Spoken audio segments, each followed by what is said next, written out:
Ano kaya mangyayari kung gumawa ng trade ang TNT tropang 5G na kung saan ay offer nila si Brandon Ganuelas Rosser sa Blackwater Bossing kapalit ni Christian David plus second round pick? Ito ay discussion lamang at wala pang kumpirmado sa mga teams sa PBA, TNT tropang 5G at Titan Ultra Risers. TNT tropang 5G gets Christian David plus second round pick. Blackwater Bossing gets Brandon Ganuelas Rosser. Tingnan natin kung bakit pwedeng mangyari at kung ano magiging epekto. Para sa TNT tropang 5G, ang kailangan nila, extra wing scorer at spacing.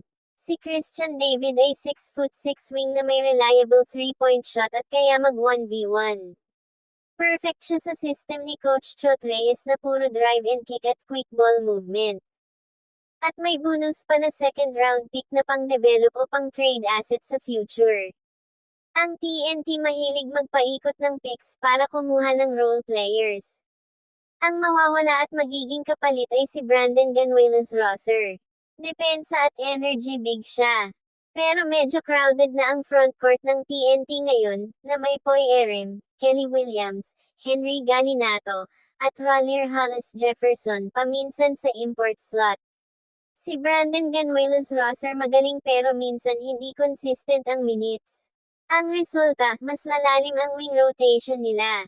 Imagine may R.R. Pogoy, Jordan Heading, Glenn Cobonten, Calvin Oftana, Kevin Ferrer, Kim Oren at Christian David. Mas delikado sa labas, pero bababa ng konti ang rebounding at defense nila sa 4 and 5. Para sa Blackwater Bossing, ang kailangan nila, interior defense at hustle. Si Brandon Ganuelas Rosser 6'6" na athletic, shot blocker, at runner sa transition. Bagay siya sa Gigantes kasi kulang sila sa legit big na mobile. Ang mawawala sa kanila si Christian David, na isa siya sa main scorers nila at floor spacer.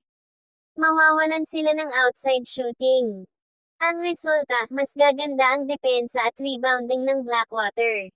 Si Brandon Ganuelas Rosser, Abbott Trader, at James Sene plus import nila, ang bilis at ang haba sa depensa. Pero mahihirapan sila sa scoring lalo na sa clutch. Fair ba yung trade? Medyo 50-50. Ang value, pareho silang role players pero iba skill set. Si Christian David mas mahalaga sa teams na need ng shooting. Si Brandon Ganuelas Rosser mas mahalaga sa teams na need ng depensa.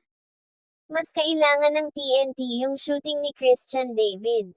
Mas kailangan naman ng Blackwater yung energy ni Brandon Ganuelas Rosser.